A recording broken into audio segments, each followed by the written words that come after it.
व्याख्यामुद्रां करसरसिजैः पुस्तकं शङ्खचक्रे बिभ्रद्भिन्नस्फटिकरुचिरे पुण्डरीके निषण्णः अम्लानश्रीरमृतविशदैरंशुभिप्लावयन् मामाविर्भूयादनगमहिमा मानसे वागधीशः नमस्ते प्राणेश प्रणतविभवायामनिमगाः नमः स्वामिन् रामप्रियतमनुमन् गुरुगुण नमस्तुभ्यं भीमप्रबलतमकृष्णेष्ट भगवन्नमः श्रीमन्मध्वप्रदिश सुदृशन्नो जय जय श्रीगुरुभ्यो नमः नारायणं सुरगुरुं जगदेकनाथं भक्तप्रियं सकललोकनमस्कृतं च त्रैगुण्यवर्जितमजं विभुमाद्यमीश्वं वन्दे भुवग्रम् अमरासुरसिद्धवन्द्यं नारायणं नमस्कृत्य नरं चैव नरोत्तमं देवीं सरस्वतीं व्यासं ततो जयमुदीरये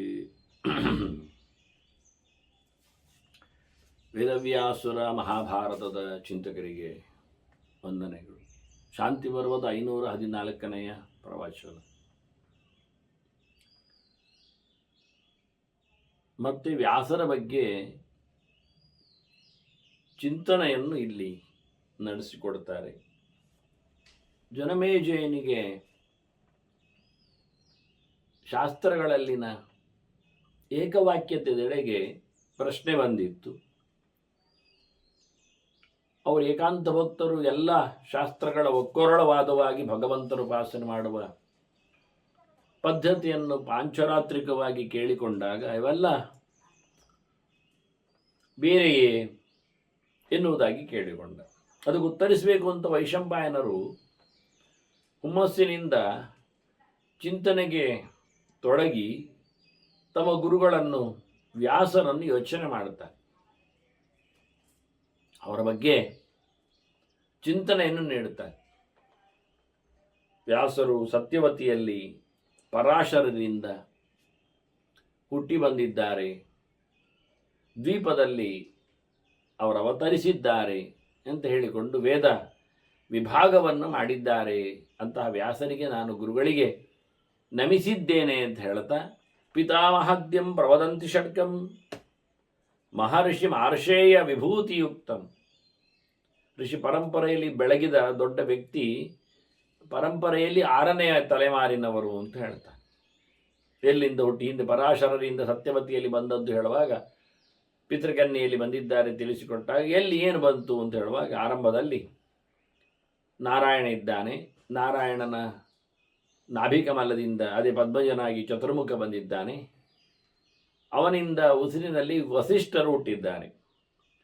ವಸಿಷ್ಠರ ಮಗನಿಗೆ ವಸಿಷ್ಠರಿಗೆ ಮಗನಾಗಿ ಶಕ್ತಿ, ಶಕ್ತಿಯ ಮಗನಾಗಿ ಪರಾಶರ, ಪರಾಶರ ಮಗನಾಗಿ ವ್ಯಾಸರು ಬರ್ತಾರೆ. ಹೀಗೆ 6ನೆಯ ಅಂತ ಶಬ್ದವನ್ನು ತಲೆಮಾರಿನ ಲೆಕ್ಕಾಚಾರದ ಪರಂಪರೆಯಲ್ಲಿ ನಾರಾಯಣನಿಂದ ಮತ್ತೆ ನಾರಾಯಣನೇ ವ್ಯಾಸರಾಗಿ ಬರುವಾಗ ನಾರಾಯಣ ಸ್ಯಾಂಶಜಮೇಕಪುತ್ರಂ ದ್ವೈಪಾಯನಂ ವೇದ ಮಹಾನಿಧಾನಂ. ವ್ಯಾಸರ ಬಗ್ಗೆ ಪರಂಪರೆಯಲ್ಲಿ 6ನೇವನು ಅಂತ ಹೇಳಿಯೂ ನಾರಾಯಣಸ್ಯ ಅಂಶಜಂ ಏಕಪುತ್ರಂ ಅಂದುಬಿಟ್ರು. ನಾರಾಯಣನ ಮಗ ಅಂತಲೇ ಹೇಳಿದರು. ಒಮ್ಮೆ ನಾರಾಯಣನೇ ಹುಟ್ಟಿದ್ದು, ಒಮ್ಮೆ ನಾರಾಯಣನ ಮಗ ಅಂತಾರೆ, ನಾರಾಯಣನ ಅಂಶ ಅಂತಾರೆ. ಅಂತಹ ವ್ಯಾಸರನ್ನು ದ್ವೈಪಾಯನರನ್ನು ಮತ್ತೆ ಸಮೀಕರಣಗೊಳಿಸ್ತಾರೆ. ಪರಾಶರರಿಂದ ದ್ವೀಪದಲ್ಲಿ ಹುಟ್ಟಿದ ಕೃಷ್ಣ ದ್ವೈಪಾಯನರು, ವಾಸಿಷ್ಠರು ನಾರಾಯಣನ ಅಂಶರಾಗಿ ನಾರಾಯಣನೇ ಮಗನಾಗಿ ಬಂದಿದ್ದಾರೆ ಅಂತಲೇ ಹೇಳಿಬಿಟ್ರು. ಇಬ್ಬರು ಬೇರೆ ಅನ್ನುವ ಅಂದರೆ ವೇದ ನಿಧಾನಂ ಅಂತಾರೆ. ವೇದಗಳನ್ನು ವಿಭಾಗ ಮಾಡಿಕೊಟ್ಟವರು ವೇದ ನಿಧಿಗಳಾಗಿದ್ದಾರೆ ಅಂತ ಹೇಳಿ ಚಿಂತನೆಯನ್ನು ತಂದಿದ್ದಾರೆ. ಹಾಗೆಯೇ ಅಂತಹ ವ್ಯಾಸರಿಗೆ ನಾನು ನಮಿಸಿದ್ದೇನೆ ಅಂತ ಹೇಳ್ತಾ, ತಮಾದಿ ಕಾಲೇಶು ಮಹಾವಿಭೂತಿ ನಾರಾಯಣ ಬ್ರಹ್ಮ ಮಹಾನಿಧಾನಂ ಸಸರ್ಚ. ಭಗವಂತ ಆದಿಕಾಲದವ, ನಾರಾಯಣ ಪೂರ್ಣನಾಗಿದ್ದವ, ಅವನು ವ್ಯಾಸರನ್ನು ಸೃಷ್ಟಿ ಮಾಡಿದ. ಪುತ್ರಾರ್ಥಂ ಮಗನನ್ನಾಗಿ ಉದಾರ ತೇಜ ವ್ಯಾಸಂ ಮಹಾತ್ಮಾನಂ ಅಜಂ ಪುರಾಣಂ. ಈಗ ವ್ಯಾಸರನ್ನು ಪರಾಶರರು ಪಡೆದದ್ದ, ನಾರಾಯಣನೇ ತಂದಿದ್ದಾನ ಗೊತ್ತಾಗ್ತಾ ಇಲ್ಲ. ಭಗವಂತನಿಂದ ಭಗವಂತ ಬರುವ ಸೃಷ್ಟಿಯ ವ್ಯವಸ್ಥೆ ಯಾರಿಗೂ ಕಾಣುವುದಿಲ್ಲ. ಈಗ ನರಸಿಂಹ ಹೇಗೆ ಬಂದ? ಇಲ್ಲ. ಸಭೆಯಲ್ಲಿ ಕಂಬದಲ್ಲಿ ಕಾಣಿಸಿಕೊಂಡದ್ದು, ಅಲ್ಲೇ ಬಂದದ್ದು. ವರಾಹನಾಗಿ ಹೇಗೆ ಬಂದ? ಅದು ಬ್ರಹ್ಮನನ್ನ ಮೂಗಿನಿಂದ ಹೊರಗೆ ಬಂದ ದೇವರು. ನೋಡಿ, ದೇವರು ಹೊರಗೆ ಬಂದದ್ದು ಅದರಿಂದ ಅದಕ್ಕೆ ಬ್ರಹ್ಮನೇ ಅಪ್ಪ ಆ ಲೆಕ್ಕಾಚಾರದಲ್ಲಿ. ಯಾಕೆಂದರೆ ಬ್ರಹ್ಮನ ಅನೇಕ ಅವಯವಗಳಲ್ಲಿ ಅನೇಕರು ಹುಟ್ಟಿಲಿಲ್ವಾ? ದಕ್ಷೋ ಅಂಗುಷ್ಠಾತ್ ಸ್ವಯಂಭುವ ಅಂತ, ಬಲಗೈ ಹೆಬ್ಬೆರಳಿನಿಂದ ದಕ್ಷ ಬರಲಿಲ್ವ? ಉತ್ಸಂಗಾತ್ ನಾರದೋ ಯಜ್ಞೆ, ತೊಡೆಯಿಂದ ನಾರದರು ಹುಟ್ಟಲಿಲ್ವ? ಛಾಯಾಯ ಕರ್ದಮಃ, ನೆರಳಿನಿಂದ ಕರ್ದಮರು ಬರಲಿಲ್ವ? ಹಾಗಾಗಿ ಚತುರ್ಮುಖನ ಅವಯವಗಳಿಂದ ಸೃಷ್ಟಿಯನ್ನು ಪಡೆದದ್ದರಿಂದ ದೇವರ ಚತುರ್ಮುಖನ ಮೂಗಿನಿಂದಲೂ ವರಾಹ ಬಂದಿದ್ದಾನೆ. ಭಗವಂತ ಅವರಿಗೆ ಮಗನ ಹಾಗೆ ಸೃಷ್ಟಿಯಲ್ಲಿ. ಆದರೆ ಪ್ರಾಕೃತವಾಗಿ ಇರಲಿಲ್ಲ, ಅವರು ಅಪ್ರಾಕೃತನಾಗಿದ್ದ ವರಾಹ ಅಂತಷ್ಟೇ. ಹಾಗಾಗಿ ದೇವರು ಹೇಗೇಗೋ ಬರ್ತಾರೆ, ಕಾಣಿಸಿಕೊಳ್ಳುತ್ತಾರೆ. ಮೀನು ನೀರಿನಲ್ಲಿ ಕಾಣಿಸಿಕೊಂಡದ್ದು, ಕೂರ್ಮ ನೀರಿನಲ್ಲಿ ಕಾಣಿಸಿಕೊಂಡದ್ದು, ನರಸಿಂಹ ಕಂಬದಲ್ಲಿ ಕಾಣಿಸಿಕೊಂಡ ಹಾಗೆ. ಇಲ್ಲಿ ವ್ಯಾಸರು ನಾರಾಯಣನಿಂದ ಬಂದದ್ದು ಅಂತ ಹೇಳಿಬಿಟ್ರು. ನಾರಾಯಣನಿಂದ ವಾಸುದೇವ, ಸಂಕರ್ಷಣ, ಪ್ರದ್ಯುಮ್ನ, ಅನಿರುದ್ಧ, ಪುರುಷ ರೂಪಗಳೆಲ್ಲ ಬರುವ ಹಾಗೆ. ಇದೇನು ಕತೆ, ಯಾವಾಗ ಬಂದದ್ದು, ಹೇಗೆ, ಏನು ವಿಷಯ ಅನ್ನೋದರ ಬಗ್ಗೆ ಜನಮೇಜಯನಿಗೆ ಕುತೂಹಲ ಆಯಿತು. ಒಮ್ಮೆ ನೀವು ಪರಾಶರರ ಮಗ ಅಂತ ಹೇಳಿ 6ನೆಯ ತಲೆಮಾರು ಅಂತ ತಿಳಿಸ್ತೀರಿ, ಒಮ್ಮೆ ಸೀದವಾಗಿ ನಾರಾಯಣನಿಂದ ಹುಟ್ಟಿದ್ದು ಅಂತ ಹೇಳ್ತೀರಿ. ಇದು ಕನ್ಫ್ಯೂಸ್ ಆಗ್ತಾ ಉಂಟಲ್ಲ, ಸರಿ ಆಗ್ತಾ ಇಲ್ಲಲ್ಲ, ಅರ್ಥ ಆಗ್ತಾ ಇಲ್ಲಲ್ಲ ಅಂತಾನೆ. ಮತ್ತು ಅವನು ಒಂದು ಮಾಡಿದ ಪ್ರಶ್ನೆ ಹೇಗೆ ಉಂಟು, ಶಾಸ್ತ್ರಗಳ ಬಗ್ಗೆ, ಏಕವಾಕ್ಯತೆಯ ಬಗ್ಗೆ. ಇದರ ಮಧ್ಯೆಯಲ್ಲಿ ಅವರು ಅದನ್ನು ವಿಷಯ ತಿಳಿಸಬೇಕು ಅಂತ ಹೊರಟಾಗ ಮಂಗಳಾಚರಣೆಯಲ್ಲಿಯೇ ಭಗವಂತನ ಎಚ್ಚರ ಮಾಡಿಕೊಳ್ಳುವಲ್ಲೇ ವ್ಯಾಸರ ಗುರುಗಳ ಸ್ಮರಣೆಯಲ್ಲಿಯೇ ಪ್ರಶ್ನೆ ಇವನಿಗೆ ಬಂತು. ಅದು ಇದು ಮಧ್ಯದಲ್ಲಿ ಒಂದು ಪ್ರಶ್ನೆ ಬಿದ್ದದ್ದು. ವಿಷಯ ದೊಡ್ಡದು, ನಡುವೆ ಎಷ್ಟೋ ವಿಷಯಗಳು ಸೇರಿಕೊಳ್ಳುತ್ತವೆ. ಆಗ ವೈಶಂಪಾಯನನ್ನು ಮತ್ತೆ ಶುರು ಮಾಡುತ್ತಾರೆ. ಇದು ಬೇರೆ ಪ್ರಶ್ನೆಗೆ ಹೋಯ್ತು. ಈಗ ಶಾಸ್ತ್ರದ ಬಗ್ಗೆ ಹೇಳಲಿಕ್ಕೆ ಹೊರಟವರು ಏಕವಾಕ್ಯತೆಯ ಬಗ್ಗೆಯೋ ಅಥವಾ ಅವುಗಳ ಪಂಚರಾತ್ರದ ಚಿಂತನೆಯ ನೆಲೆಯಲ್ಲಿಯೂ ಹೊರಟವರು ಈಗ ಇನ್ನೊಂದು ಕೇಳಿಬಿಟ್ಟ, ವ್ಯಾಸರ ಜನ್ಮದ ಬಗ್ಗೆ ಮಾತಾಡಿದ, ಅವತಾರದ ಯೋಚನೆಯ ಬಗ್ಗೆ. ಆಗ ಸುರವಿಂದ ಶುರು ಮಾಡ್ತಾರೆ ವೈಶಂಪಾಯನರು, ನಾವಿದ್ದೇವಲ್ವಾ ವೇದವ್ಯಾಸರ ಶಿಷ್ಯರು, ಬದರಿಯಲ್ಲಿದ್ದವರು, ಮತ್ತೆ ಶುರು ಮಾಡುವಾಗ ಇದು ಆದ ಘಟನೆಯ ನಂತರಕ್ಕೆ ಹಿಂದಕ್ಕೆ ಹೋಗುವುದು ಒಂದು ದೃಷ್ಟಿಯಿಂದ.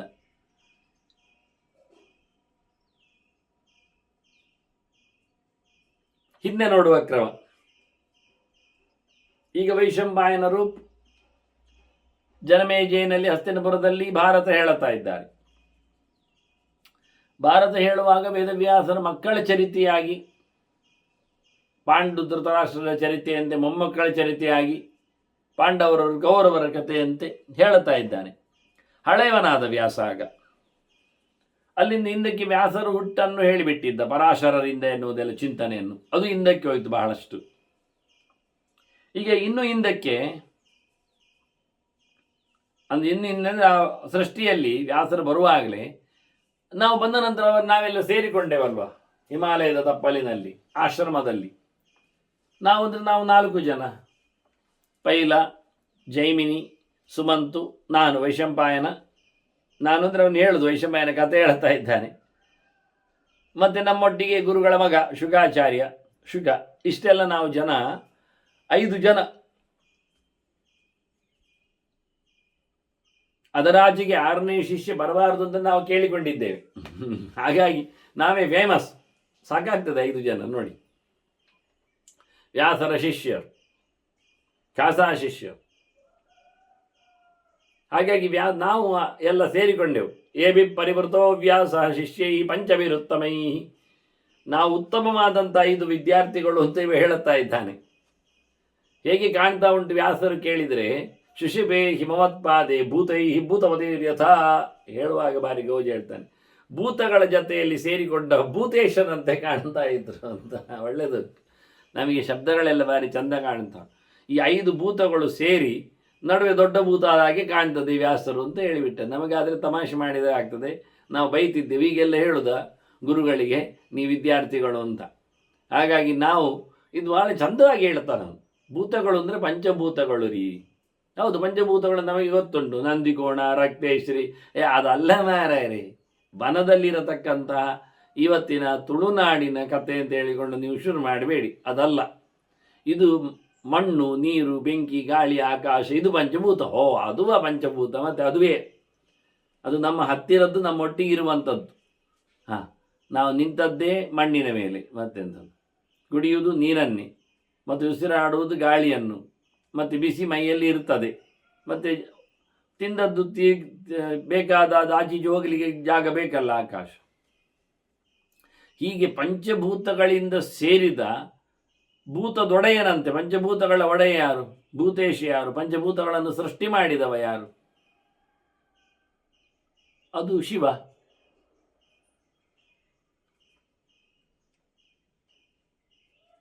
ಅವನಿಗೆ 3 ಮುಖ. ಅದರಲ್ಲಿ ತಾಮಸವಾದಂತಹ ಶಕ್ತಿಯನ್ನು ಉಪಯೋಗಿಸಿಕೊಂಡಾದ ಪಂಚಭೂತಗಳನ್ನೇ ಸೃಷ್ಟಿ ಮಾಡಿದ್ದ. ಮತ್ತು ರಾಜಸದಿಂದ ಇಂದ್ರಿಯಗಳನ್ನು ಮಾಡ್ತಾನೆ ಅವ, 10 ಇಂದ್ರಿಯಗಳನ್ನು. ಮತ್ತು ಸಾತ್ವಿಕದಿಂದ ಮನಸ್ಸನ್ನು ಜೊತೆಯಲ್ಲಿ ದೇವತೆಗಳನ್ನೆಲ್ಲ ತಂದವ. ಹಾಗಾಗಿ ಅಹಂಕಾರದ 3 ಮುಖಗಳಿಗೆ ಒಡೆಯನಾಗಿ ನಿಂತವ ಈ ಪಂಚಭೂತಗಳನ್ನು ಸೃಷ್ಟಿ ಮಾಡಿದ್ದರಿಂದ ಪಂಚಭೂತೇಶನು ಅವನು, ಭೂತಪತಿ. ಈಗ ಹಾಗಾಗಿ ಅವನಿಗೆ ಭೂತಗಣಗಳ ಒಡೆಯ ಅಂತೆಲ್ಲ ಹೇಳುವುದೆಲ್ಲ ಯಾಕೆ ಕೇಳಿದರೆ, ಈ ಪಂಚಭೂತಗಳನ್ನು ಇಟ್ಟುಕೊಂಡು ಮಾತಾಡೋದು ಪ್ರಧಾನವಾಗಿ. ಮತ್ತು ಪರಿವಾರಗಳಾಗಿ ಅತ್ಯಂತ ಕ್ಷುದ್ರಗಣಗಳಾಗಿ ಭೂತಗಳು ಉಂಟು, ಇಲ್ಲ ಅಂತಲ್ಲ.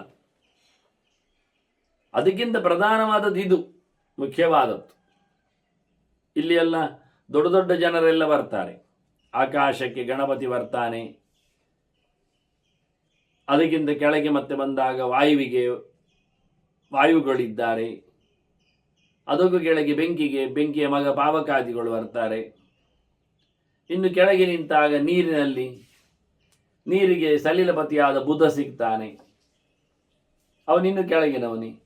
ಹಾಗೆ ಪೃಥ್ವಿಗೆ, ನೆಲಕ್ಕೆ ಬಂದಾಗ ನೆಲದ ಒಡೆಯನಾಗಿ ಶನಿ ಸಿಗ್ತಾನೆ, ಅವನು ಕೊನೆಯಲ್ಲಿದ್ದಾನೆ ಗ್ರಹಗಳಲ್ಲಿ.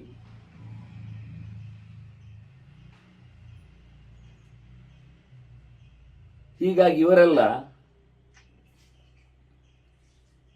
ಇವರೆಲ್ಲರ ಒಡೆಯನ, ಇವರೆಲ್ಲ ಕೂತಿದ್ದಾರೆ ಸುತ್ತ. ಅವರ ಒಡೆಯನಾಗಿ ಇವರು ಶಿವಪ್ಪ ಇದ್ದಾನೆ. ಗಣಪತಿಗಿಂತ ಮಿಗಿಲಾದವ ಗಣಪತಿ ಅಪ್ಪ. ಅಂದ ಭೂತೈಹಿ ಭೂತಪತಿರ್ಯಥ. ಇಲ್ಲಿ ನೀವು ಪರಿವಾರವನ್ನು ಒಂದೇ ಹೇಳಿಬಿಟ್ರೆ ಉಂಟಲ್ಲ, ಸಿಕ್ಕಿ ಬೀಳ್ತೀರಿ.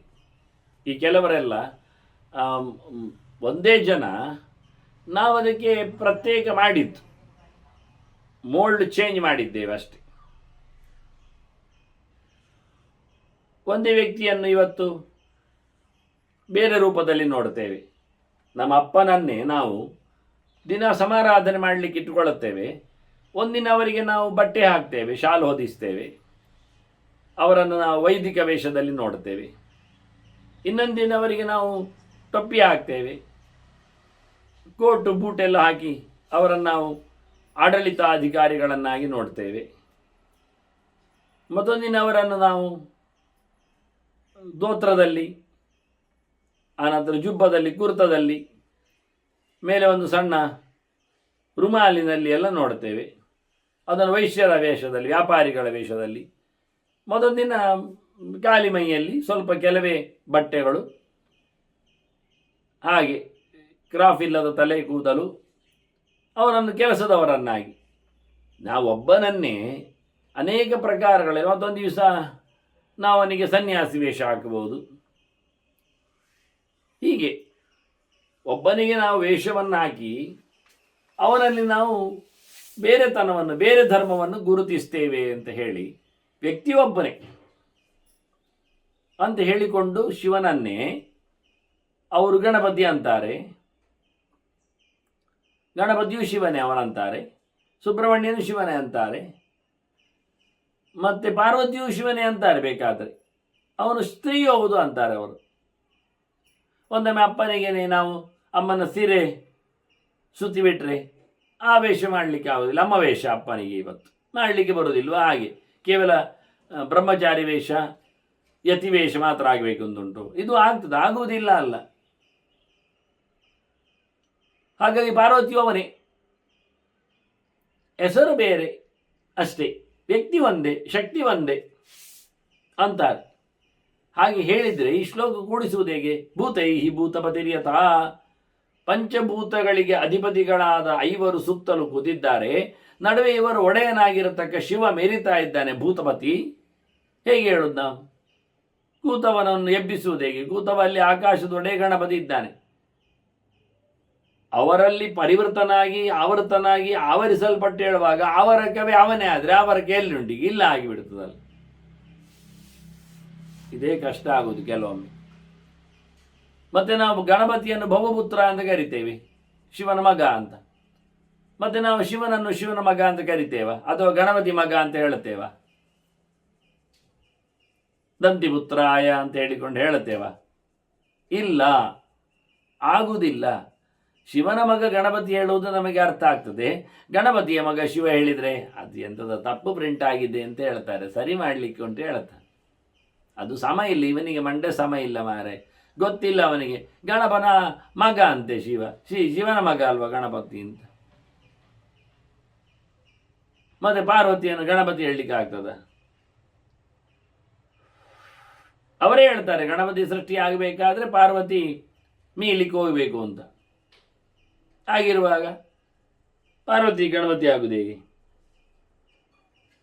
ಇದೆಯಲ್ಲಿ ಇಲ್ಲಿ ಎಲ್ಲ ಮರೆಯರ ವ್ಯವಹಾರ ಉಂಟು, ಭೇದ ಉಂಟು.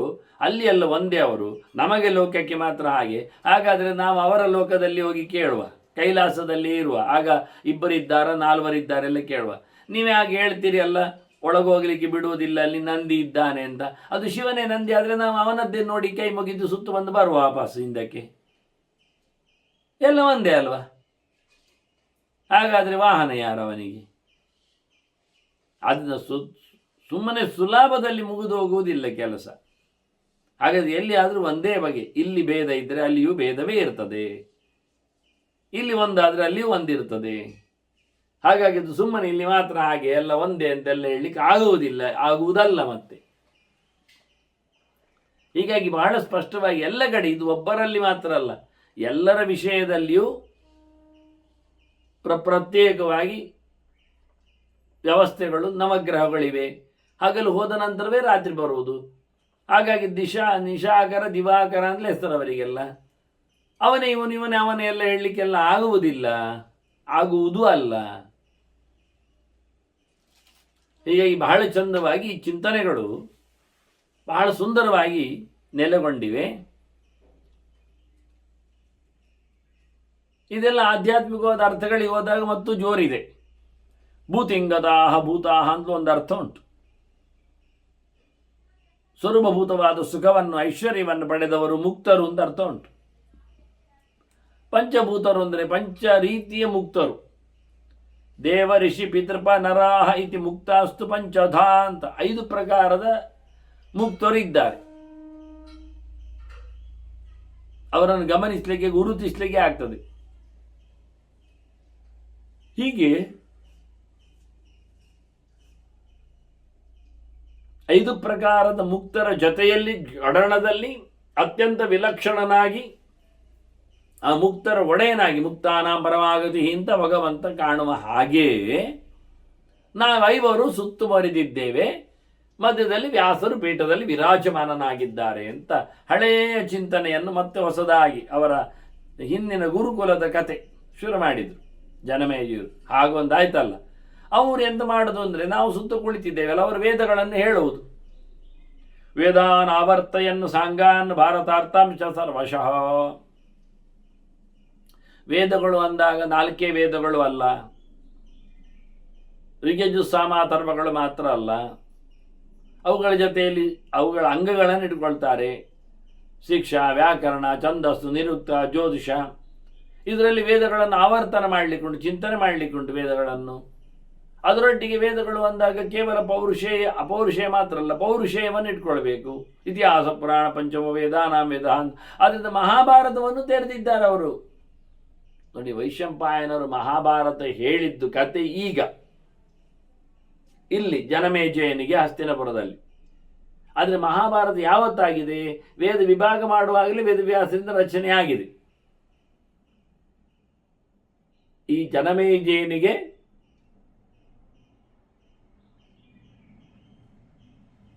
ಕತೆ ಹೇಳುವ 750 ವರ್ಷದ ಹಿಂದೆಯೇ ಮಹಾಭಾರತದ ರಚನೆ ಆಗಿದೆ. ಅದು ವಿಶೇಷ. ಮಹಾಭಾರತದ ಕತೆ ಅಂದರೆ ಪಾಂಡವರ ಚರಿತೆ, ಅದೇ ವ್ಯಾಸರದ್ದೇ ಸೃಷ್ಟಿ. ಧೃತರಾಷ್ಟ್ರ ಪಾಂಡವಿನ ಸೃಷ್ಟಿ ಆಗುವ ಮುಂಚೆನೇ 600 ವರ್ಷದ ಕೆಳಗೇನೆ ವೇದವ್ಯಾಸರಿಂದ ಮಹಾಭಾರತದ ರಚನೆ ಆಗಿದೆ. ರಚನೆ ಆದ ಬಳಿಕ ಪಾಂಡು ಎಲ್ಲ ಸೃಷ್ಟಿಯಾದದ್ದು, ಮತ್ತೆ ಕತೆ ಆದದ್ದು. ಕತೆ ಮೊದಲು ಬರೆದಿದೆ, ಮತ್ತೆ ಪಿಕ್ಚರ್ ಸ್ಟಾರ್ಟ್, ಮತ್ತೆ ಶುರುವಾಗಿದೆ.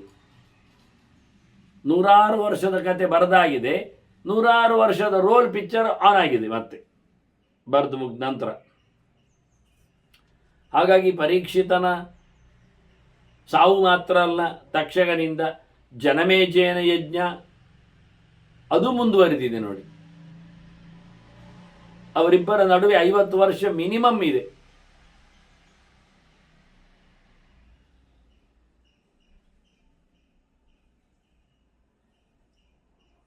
ಇವೆಲ್ಲ ಹಿಂದೆ ನಡೆದ ಘಟನೆಗಳ ಬಗ್ಗೆ ವೈಶಂಪಾಯನರು ಮೆಲುಕು ಹಾಕ್ತಾ ಇದ್ದಾರೆ.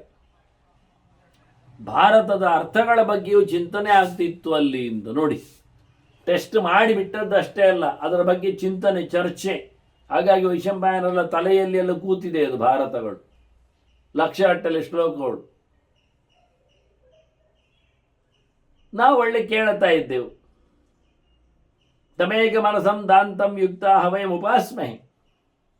ನಾವು ಅವರ ಗುಣಲಕ್ಷಣಗಳಿಗೆ ಮಾರುವಾಗಿ ಬಹಳ ಚಂದವಾಗಿ ಅವರನ್ನು ಉಪಾಸನೆ ಮಾಡ್ತಾ ಇದ್ದೇವೆ ಎಲ್ಲ ಮಕ್ಕಳು. ಹಾಗೆ ಅವರ ಹತ್ರ ನಾವು ಕೇಳಿದ್ದುಂಟು. ನಮಗೆ ಪ್ರಶ್ನೆ ಬಂದಾಗ ವೇದದ ಬಗ್ಗೆ ಮತ್ತೆ ಅದರೊಟ್ಟಿಗೆ ಭಾರತದ ಬಗ್ಗೆ ಹಾಗೆ ನಾವು ಕೇಳಿದ್ದೇವೆ ಪ್ರಶ್ನೆಯಲ್ಲ. ಅವರು ಹೇಳಿದ್ದಾರೆ, ಹೇಳುವಾಗ ಅದನ್ನೆಲ್ಲ ಮೊದಲು ಹೇಳಿಬಿಟ್ಟಿದ್ದಾರೆ ಅವರು ಉತ್ತರ. ಮತ್ತೆ ನಾವೊಂದು ಕೇಳಿಬಿಟ್ಟೆವು ಅವರ ಹತ್ರ ಹೇಳುವಾಗ, ನಿಮ್ಮದು ಪುನರ್ಜನ್ಮ ಎಂಥದ್ದು, ಹಿಂದೆ ಏನು ನೀವು ಅಂತೆಲ್ಲ ನಾವು ಕೇಳಿದೆವು. ಅದಕ್ಕಾಗಿ ಅವರು ಬಹಳ ಚಂದವಾಗಿ ನಮಗೆ ವೇದಗಳ ಬಗ್ಗೆ, ಭಾರತದ ಬಗ್ಗೆ ಮೊದಲು ಉತ್ತರ ಕೊಟ್ಟು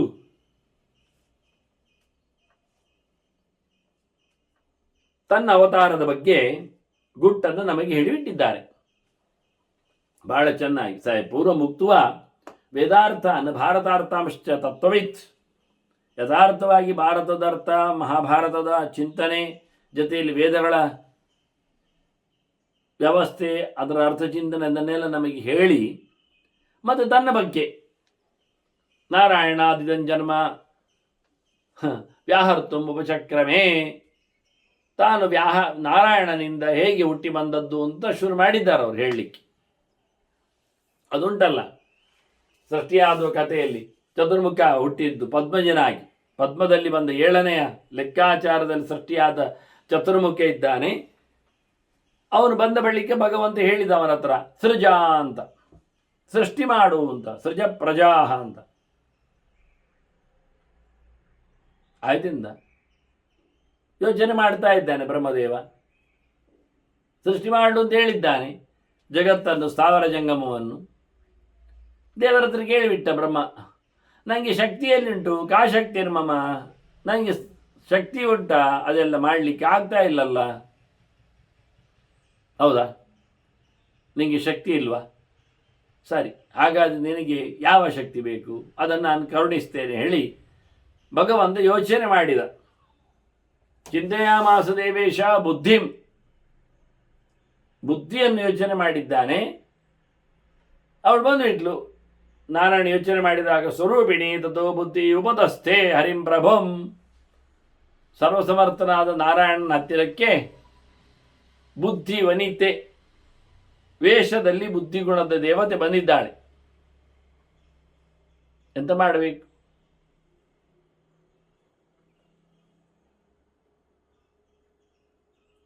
ಕೇಳ್ತಾಳೆ ನಾರಾಯಣನಲ್ಲಿ.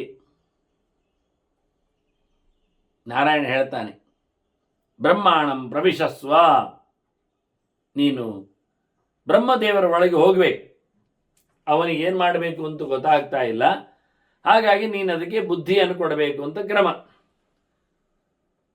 ಸರಿ ಅಂತೇಳಿ ಬುದ್ಧಿ ಕ್ಷಿಪ್ರ ವಿವೇಶಸ, ಕೂಡಲೇ ಬ್ರಹ್ಮದೇವರೊಳಗೆ ಹೋಗಿಬಿಟ್ಲು ಅವಳು.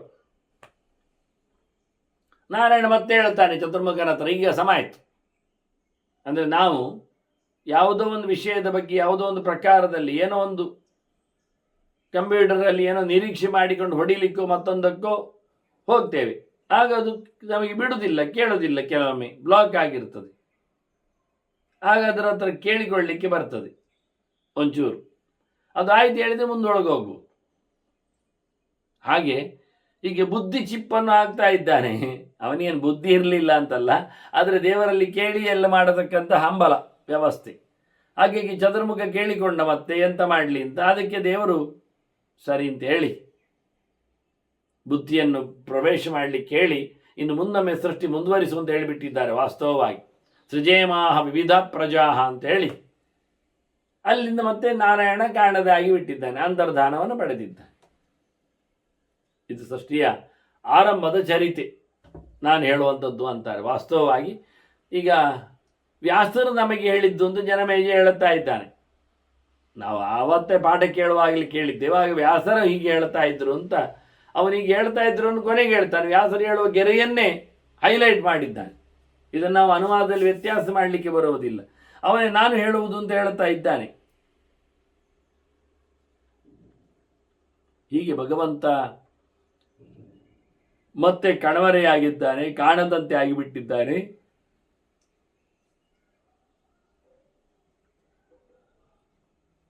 ಚತುರ್ಮುಖನಿಗೆ ಸೃಷ್ಟಿ ಮಾಡಲಿಕ್ಕೆ ಬಿಟ್ಟಿದ್ದಾನೆ.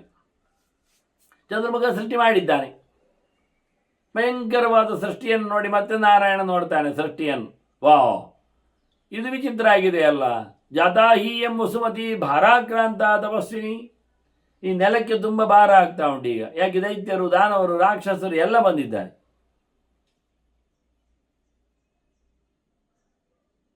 ಬಹಳಷ್ಟು ಕಷ್ಟದ ಸೃಷ್ಟಿಯಾಯಿತು. ದೇವರು ನೋಡಿದ, ಓಹ್ ಇಲ್ಲೆಲ್ಲ ತೊಂದರೆ ಜಾಸ್ತಿ ಉಂಟು. ಯಾಕೆಂದ್ರೆ ಇವರೆಲ್ಲ ಚತುರ್ಮುಖನ ತಪಸ್ಸು ಮಾಡಿ ವರವನ್ನು ಪಡಿತಾರೆ. ವರ ಪಡೆದು ಕಬ್ಬಿ ಬಿಡ್ತಾರೆ. ವರದ ದರ್ಪ ಅವರಲ್ಲಿ ಕೂಡುತ್ತದೆ.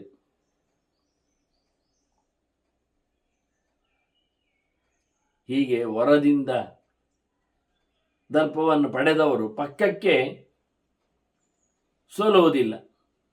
ಇದರಿಂದಾಗಿ ನೆಲ ಸಾಯ್ತದೆ. ಇದು ಕೆಲಸ ಆಗದ ವಿಷಯ. ಇದು ಈ ನೆಲಕ್ಕೆ ಇವಳು ಬಹಳ ಚಂದವಾದಂತಹ ನೆಲೆಯಲ್ಲಿ ನಿಂತವಳು. ಈಗ ಅವಳಿಗೆ ಭಾರದಿಂದ ಕಂಗೆಟ್ಟು ಹೋಗಲಿಕ್ಕೆ ಆಗ್ತದೆ, ಸೋಲ್ತಾ ಇದ್ದಾಳೆ. ಅಷ್ಟೇ ಅಲ್ಲ, ಬಾಧಿತವ್ಯ ಸುರಗಣ ಋಷೇಶ್ಚ ತಪೋಧನ, ಮುಂದೆ ಎಲ್ಲರಿಗೂ ಪೆಟ್ಟು ಮುಡೆ ಆಗ್ತದೆ. ತಪಸ್ವಿಗಳು ಹಾಳಾಗ್ತಾರೆ. ನೆಲದ ಹಾಳಿನೊಂದಿಗೆ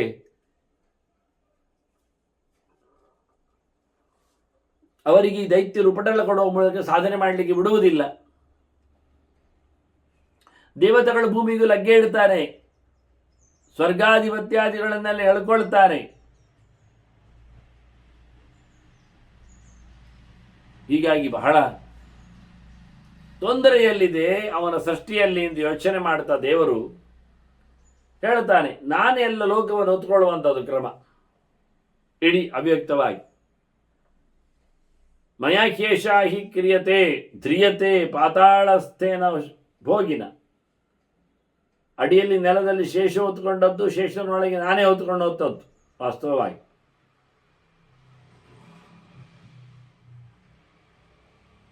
ಅಂತಹ ವಿಷಯ ಇರುವಾಗ ನಾನು ಹೊತ್ಕೊಂಡ ಬಳಿಕ ನನ್ನ ಒಂದು ಕ್ಷೇಮದಲ್ಲಿ ಈ ನೆಲ ಹೊತ್ಕೊಳ್ತದೆ. ಅದನ್ನು ಮಯಾ ಧೃತ ಧಾರಯತಿ ಜಗದ್ವಿಶ್ವಂ ಚರಾಚರಂ. ನಾನು ಎಲ್ಲ ವಿಷಯಗಳನ್ನು ವಸ್ತುಗಳನ್ನು ಹೊತ್ಕೊಂಡಿದ್ದೇನೆ ಶೇಷನೊಳಗಿದ್ದುಕೊಂಡು. ಇಲ್ಲಿ ಬಂದು ನಾನು ಅದನ್ನು ಮಾಡಿದ್ದೇನೆ. ತತ್ಸೃಷ್ಟವಾದ ದೇವಾನ ಪ್ರಾವಿಶದ ನಿಮ್ಮ ಜೊತೆಯಲ್ಲಿ ನಾನಿದ್ದೇನೆ.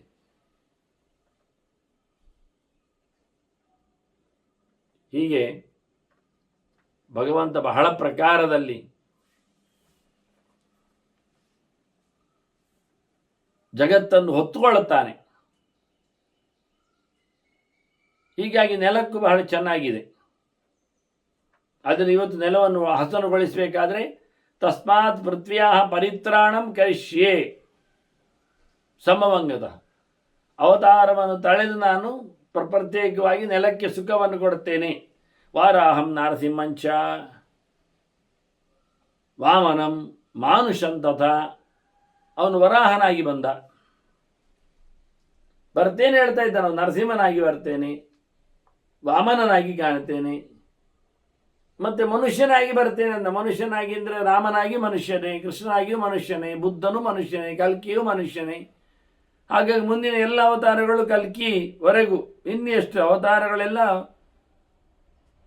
ಪ್ರತ್ಯೇಕವಾಗಿಯೇ ಇವೆ. ಹಾಗಾಗಿ ಇಲ್ಲಿ ಭಗವಂತನ ಬಗ್ಗೆ ಅವನು ತಿಳಿಸಿಕೊಡುವಾಗ, ನಾನಿವರ ನೆಲದ ರಕ್ಷಣೆ ಮಾಡಲಿಕ್ಕೋಸ್ಕರ ನಿಗ್ರಹೇಣ ಚ ಪಾಪಾನಂ ಸಾಧೂನಾಂ ಪ್ರಗ್ರಹೇಣ ಚ, ಅವತಾರಗಳ ರೂಪಗಳಲ್ಲಿ ನೆಲೆಗೊಂಡು ನಾನು ಅವರಿಗೆ ಶಿಕ್ಷೆ ಕೊಡುತ್ತೇನೆ, ಅವರನ್ನು ಸಾಯಿಸಿ ಬಿಡ್ತೇನೆ ಕೆಟ್ಟವರನ್ನು.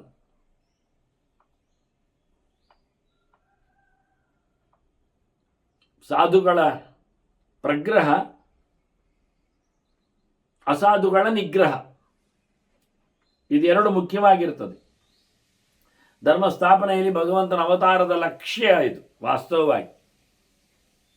ಅದನ್ನೇ ಹೇಳಿಕೊಂಡವ, ನಿಗ್ರಹೇಣ ಚ ಪಾಪಾನಾಂ ಸಾಧೂನಾಂ ಪ್ರಗ್ರಹೇಣ ಚ. ನಾವು ಸಾಧುಗಳನ್ನು ಮೊದಲು ಹಿಡಿಯಲಿಕ್ಕೆ ಆಗುವುದೇ ಇಲ್ಲ. ದುಷ್ಟರನ್ನು ಬಗ್ಗು ಬಡಿಯದೆ ಅವರು ಸಿಗುವುದಿಲ್ಲ. ಯಾಕೆಂದ್ರೆ ಅವರು ದಾಕ್ಷಿಣ್ಯಕ್ಕಾಗಿ ಹೊರಟಿಗೆ ಇರ್ತಾರೆ. ಅದನ್ನು ಮೊದಲು ಕೆಟ್ಟವರನ್ನು ತೆಗಿಬೇಕು, ಆಗ ಒಳ್ಳೆಯವರು ಇನ್ನಷ್ಟು ಒಳ್ಳೆಯವರಾಗಿರ್ತಾರೆ. ಹೀಗೆ ಕೃಷ್ಣನ ಅವತಾರದ, ಭಗವಂತನ ಅವತಾರದ ಯೋಚನೆ ಅದೇ ರೀತಿಯಾಗಿ ಇಲ್ಲಿ ರೂಪಗಳೆಲ್ಲ ಬಂದವು. ಅಥ ಭೂಯೋ ಜಗತ್ಸ್ರಷ್ಟ, ಮತ್ತೆ ದೇವರು ಯೋಚನೆ ಮಾಡ್ತಾನೆ. ಭೋ ಶಬ್ದೇನ್ ಅನುನಾದೇನ್, ಓ ಅಂತೇಳಿ ನಾರಾಯಣ ಸದ್ದು ಮಾಡಿದ. ಮತ್ತೆ ಪುನಃ ಸರಸ್ವತಿ ಮುಚ್ಚಚಾರ. ಈ ಸದ್ದು ಎನ್ನುವುದೇ ಒಂದು ಸರಸ್ವತಿ, ಒಳ್ಳೆ ರಸಭೂರಿತವಾಗಿರತಕ್ಕಂಥ ಮಾತು ಹೊರಗೆ ಬಂದಿದೆ. ತತ್ರ ಸಾರಸ್ವತೋ ಭವತ್, ಅಲ್ಲಿ ಸರಸ್ವತಿಯ ಅನುಗ್ರಹಕ್ಕೆ ಮಾತನಾದ, ಸರಸ್ವತಿಗೆ ಸಂಬಂಧಪಟ್ಟಂತೆ ಮಾತಿಗೆ ಬಿಂದುವಾಗುವಂತೆ ಒಬ್ಬ ಹುಟ್ಟಿ ಬಂದ. ಅಪಾಂತರತಮಾಹ ನಾಮ ಸದೋ ವಾಕ್ ಸಂಭವ ಪ್ರಭೋ ಸುತೋ ವಾಕ್ ಸಂಭವ ಪ್ರಭೋ. ಭಗವಂತನ ಮಾತಿನ ಮಗ ಇವ, ಶಬ್ದ ಮಾಡಿದ್ದಾನೆ, ಶಬ್ದದಲ್ಲಿ ಬಂದವನಾದ್ರಿಂದ ಇದು ನಾರಾಯಣನ ಮಗನೇ. ಅವನ ಹೆಸರು ಅಪಾಂತರತಮ ಅಂತ, ಋಷಿ. ಅಪಾಂತರತಮ ಅಂತ ಅವನ ವಾಸ್ತವವಾದಂಥ ಹೆಸರುಗಳು.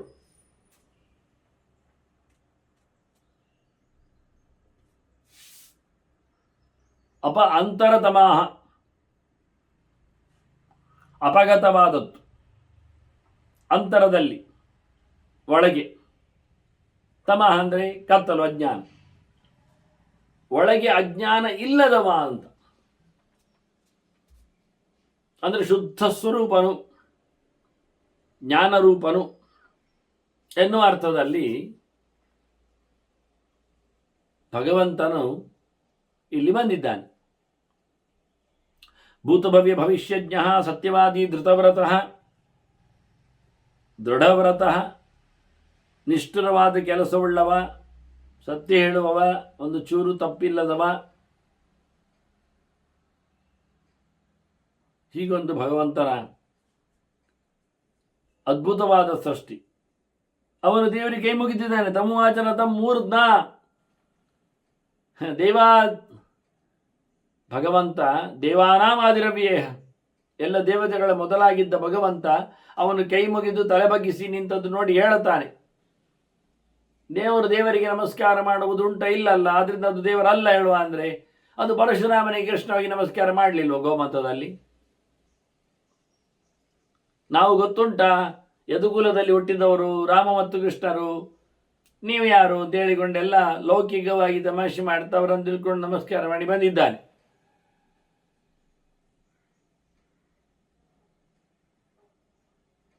ಹಾಗೆ ಪರಶುರಾಮ ಅವನ ಅವತಾರ ಕಾಲದಲ್ಲಿಯೂ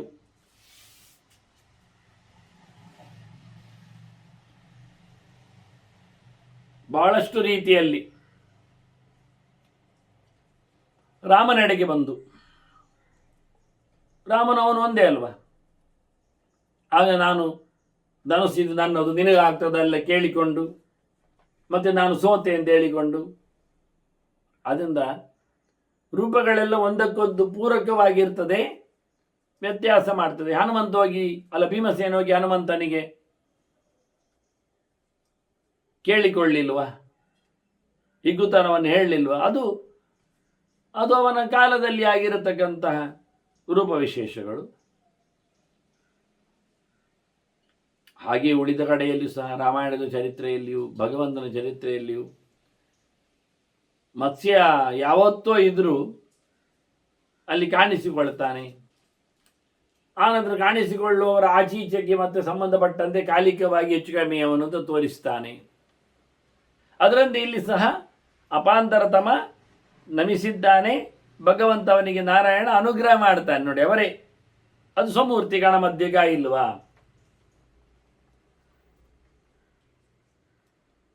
ಹೇಗಿದ್ದಾರವರು? ಅಷ್ಟು ಜನ ಸಹ ವಿಶ್ವಾದಿಗಳು ಸಹ ಮೂರ್ತೆಯಷ್ಟು ಅವಿದ್ಯೆಯ ಚಕ್ರಶಂಕವರಾಭಯೈಹಿ ಯುಕ್ತಾ. ಭಗವಂತ ಮಧ್ಯದವನು ಹಾಗೆ ಅಲ್ವಾ?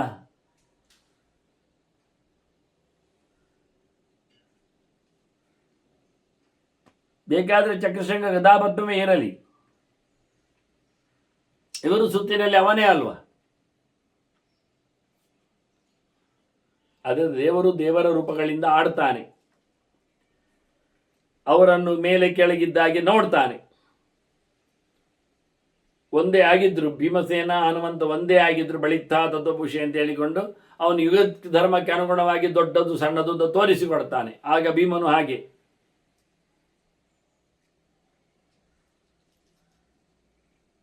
ಅವನಿಗಿಂತ ಯೋಗ್ಯತೆಯಲ್ಲಿ ಸಣ್ಣ ಶಕ್ತಿ ಅಂತ ಹೇಳಿಕೊಂಡು ನಿಂತಿರ್ತಾನೆ. ಹಾಗೆ ಇಲ್ಲಿ ಅಪಾಂತರತಮ ಎನ್ನತಕ್ಕಂಥ ರೂಪ ವಿಶೇಷದಿಂದ ವ್ಯಾಸರೇ ಅವರೇ ಹೇಳ್ತಾ ಇದ್ದಾರೆ ಕತೆ, ನಾನು ಅದು ಅಂತ. ನಾರಾಯಣನಿಗೆ ಅನುಗ್ರಹ ಮಾಡಿದ್ದಾನೆ ಅಂತ ಹೇಳ್ತಾನೆ. ಅವನು ಹೇಳ್ತಾನೆ ವೇದಾಖ್ಯಾನೆ ಶ್ರುತಿ ಕಾರ್ಯ ಅಂತ. ನೀನು ವೇದ ವ್ಯಾಖ್ಯಾನ ಮಾಡಬೇಕು ಅಂದರೆ ಬ್ರಹ್ಮಸೂತ್ರ ಬರಲಿಕ್ಕೆ ಉಂಟು, ಹೆಸರುವಾಸಿ ಆಗಲಿಕ್ಕಿದೆಯಾ? ಅದರಂತೆ ಮತ್ತೆ ವೇದಗಳನ್ನು ವಿಭಾಗ ಮಾಡಲಿಕ್ಕೆ ಉಂಟು ಹೇಳ್ತಾನೆ. ತೇನ ಭಿನ್ನಾಹ ತದಾ ವೇದಾಹ. ಹಾಗೆ ಅವನು ಹೇಳಿದಾಗೆ ಮತ್ತೆ ವೇದಗಳನ್ನು ವಿಭಾಗ ಮಾಡಿದ್ದಾರೆ. ಎಲ್ಲಿ? ಸ್ವಯಂಭೂ ಮನ್ವಂತರದಲ್ಲೇ ಅಪಾಂತರದ ಮಹಾ ಎನ್ನುವವ. ಅದನ್ನು ನೋಡಿದ ದೇವರು ಖುಷಿಯಾದವನಿಗೆ. ಸ್ವಯಂಭೂ ಮನ್ವಂತರದಲ್ಲಿ ವೇದಗಳನ್ನು ವಿಭಾಗ ಮಾಡಿಕೊಟ್ಟವ ಈತ ಅಪಾಂತರತಮ ಎನ್ನತಕ್ಕಂಥ ವ್ಯಾಸ. ವ್ಯಾಸ ಅಂತ ಯಾಕೆ ಹೇಳಿದೆ ಅಂದರೆ ವೇದವನ್ನು ವಿಭಾಸ ಮಾಡಿದ್ದಕ್ಕೆ, ವಿಭಾಗ ಮಾಡಿಕೊಟ್ಟದ್ದಕ್ಕೆ. ಇದರಿಂದ ಭಗವಂತನಿಗೆ ಖುಷಿ ಆಯ್ತು. ತದಸ್ತು ದೋಷ ಭಗವಾನ್ ಇವನ ವೇದದ ವಿಭಾಗದಿಂದಾಗಿ ಖುಷಿಪಟ್ಟ. ಹೇಳ್ತಾನೆ ನಾರಾಯಣ, ಮನ್ವಂತರೇಶು ಪುತ್ರತ್ವಂ ಏವಂ ಲೋಕ ಪ್ರವರ್ತಕ. ನೀನು ನನ್ನ ಮಗನಾಗಿ ಬಂದಿದ್ದಿ, ಅವತಾರಕ್ಕೆಲ್ಲ ಮಗ ಅಂತ ಹೇಳುವ ಕ್ರಮ.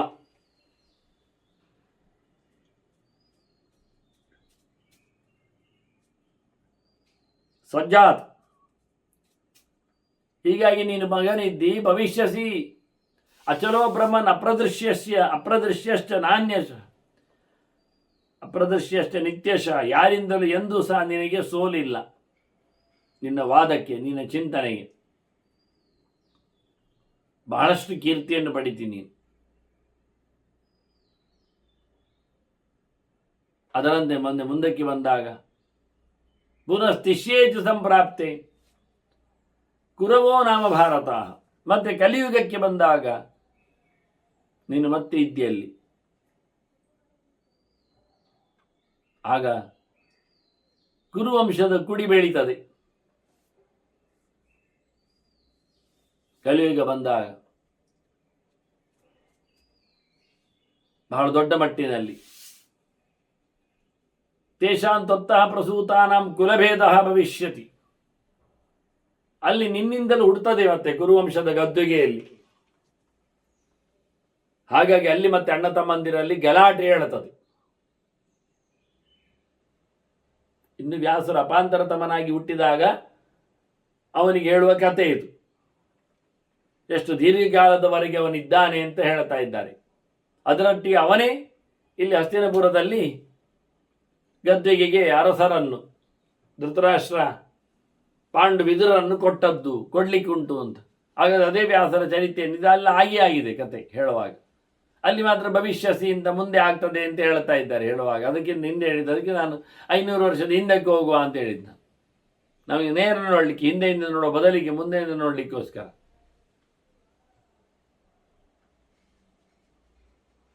ಅದರಂತೆ ಕುರುಗಳಿಗೆ ಬಂದಾಗ, ಅವರಲ್ಲಿ ಭೇದ ಬಂದಾಗ ನೀನಲ್ಲಿ ಇರುವುದಿಲ್ಲ, ವೈಮನಸ್ಯ ಬರ್ತದೆ ಅವರಿಗೆ.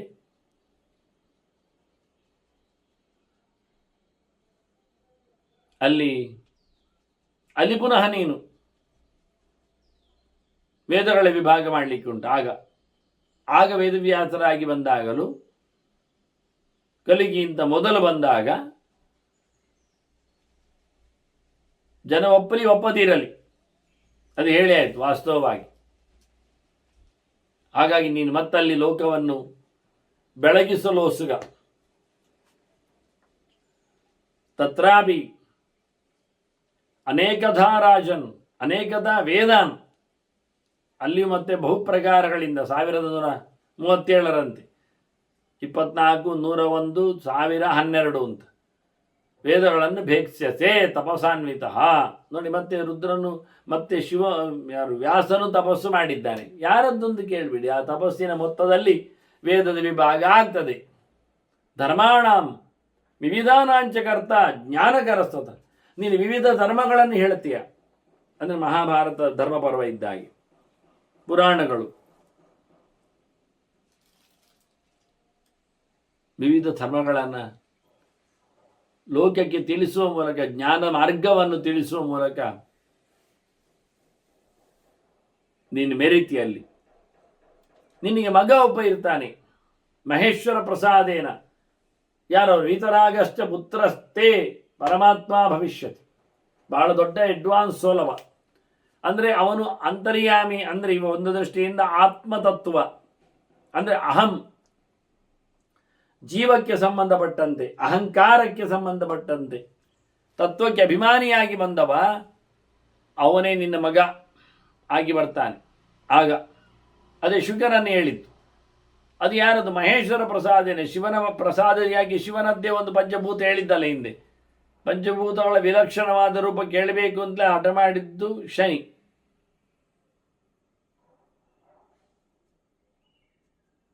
ಹೀಗೆ ಮುಂದಿನ ಘಟನೆಗಳ ಬಗ್ಗೆ ಉಲ್ಲೇಖ ಮಾಡ್ತಾ ವಿವಿಧ ಧರ್ಮಗಳನ್ನು ಹೇಳುವ ನೀನಲ್ಲಿ ನಿನಗೆ ಶುಕನ ಅಪ್ಪನಾಗಿ ನೀನು ಅವನ ಮಗ ನಿನಗೆ ಶುಕನಾಗಲಿಕ್ಕಿರ್ತಾನೆ.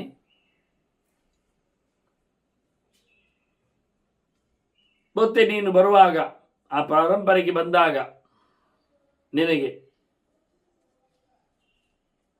ಚತುರ್ಮುಖನಿಂದ ಹುಟ್ಟಿ ಬಂದವ ಮಾನಸನಾಗಿ, ಹಿಂದೆ ಹೇಳಿದ ಹಾಗೆ ವಶಿಷ್ಠ ಇರ್ತಾನೆ, ಅವನ ಮಗ ಶಕ್ತಿ ಇರ್ತಾನೆ, ಅವನ ಮಗ ಪರಾಶರ ಇರ್ತಾನೆ, ಅವನ ಮಗನಾಗಿ ವ್ಯಾಸನಾಗಿ ನೀನಲ್ಲಿ ಹುಟ್ಟಿ ಬರ್ತಿ.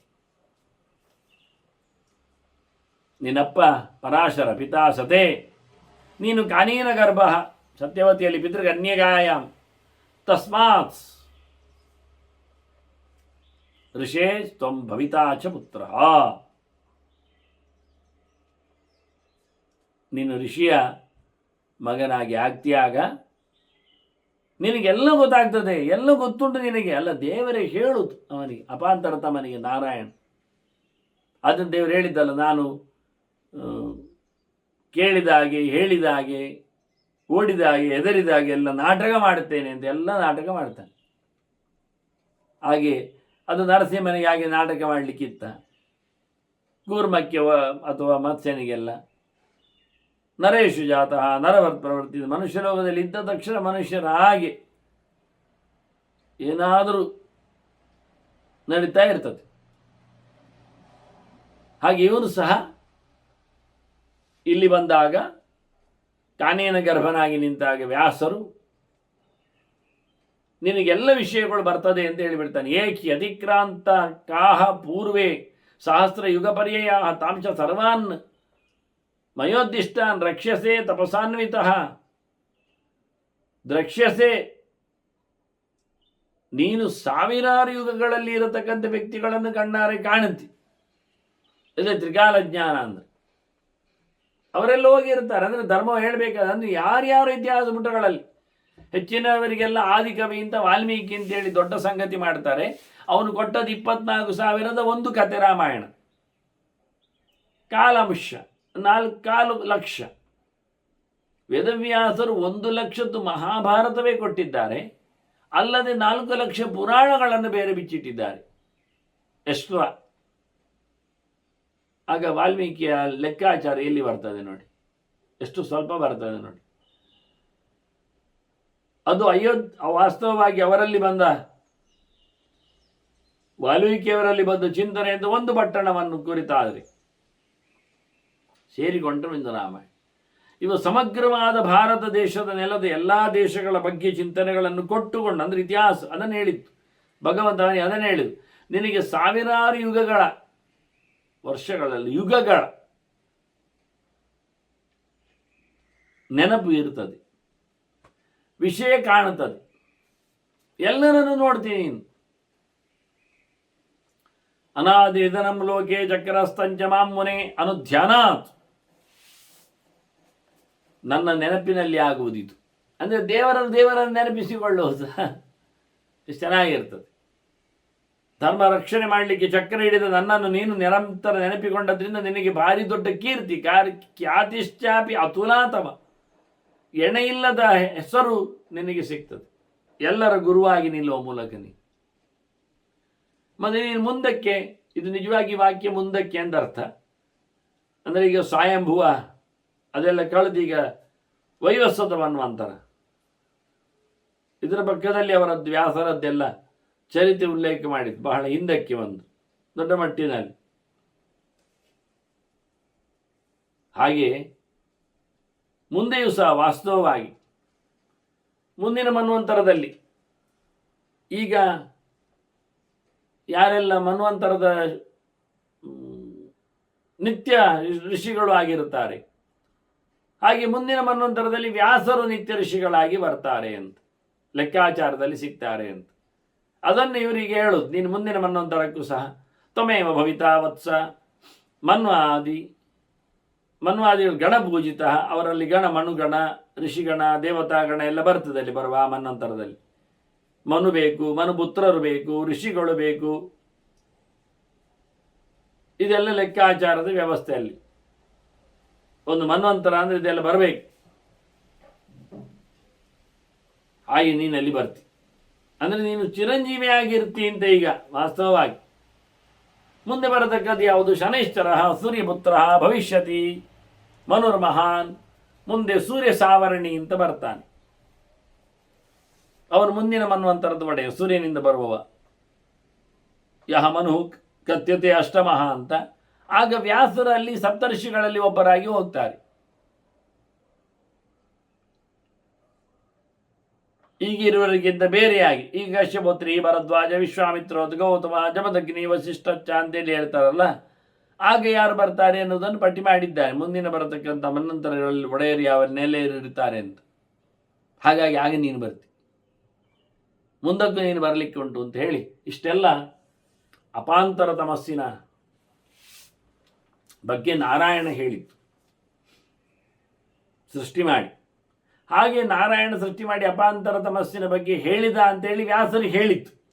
ತನ್ನ ಬಗ್ಗೆ ತನ್ನ ಜನ್ಮ ಇದೇ ನಾನು ಹುಟ್ಟಿದ್ದು ಇನ್ನೊಂದು ಸತ್ತಿ ಅಂತ, ಇದು ನನ್ನ ಪುನರ್ಜನ್ಮ. ಇದೇ ರೂಪದಲ್ಲಿ ನಾನು ಅಪಾಂತರ ತಮಸ್ಸನಾಗಿ ಆಗಿ ಬಂದಾಗಲೂ ನಾನು ಋಷಿಯಾಗಿ ಇದ್ದವ. ಆಗ ನನಗೆ ಅಪ್ಪಮ್ಮ ಯಾರೂ ಇಲ್ಲ, ದೇವರೇ. ಅಂದರೆ ದೇವರಿಂದ ದೇವರು ಬಂದದ್ದು. ಈ ದೇವರು ಒಂದು ಚಾಯ್ಸ್ ಮಾಡಿಕೊಳ್ತಾರೆ. ಕೆಲವೊಮ್ಮೆ ದೇವರಿಂದ ದೇವರು ಬರ್ತಾರೆ, ಕೆಲವೊಮ್ಮೆ ಯಾರನ್ನಾದರೂ ಅಪ್ಪನನ್ನ ಅಮ್ಮನನ್ನು ಆಯ್ಕೆ ಮಾಡ್ತಾರೆ. ಹಾಗಾಗಿ ವಸುದೇವ ದೇವಕಿಯರಾಗಲಿ, ನಂದಗೋಪ ಯಶೋದೆಯರಾಗಲಿ, ಇದು ದೇವರ ಆಯ್ಕೆ. ನಾನು ಇಲ್ಲಿ ಬರ್ತೇನೆ, ಇಲ್ಲಿ ಇರ್ತಾರೆ ಅವರು, ಹಾಗೆ ಮಾಡಿಕೊಂಡಲ್ಲಿ ಬರುವುದು.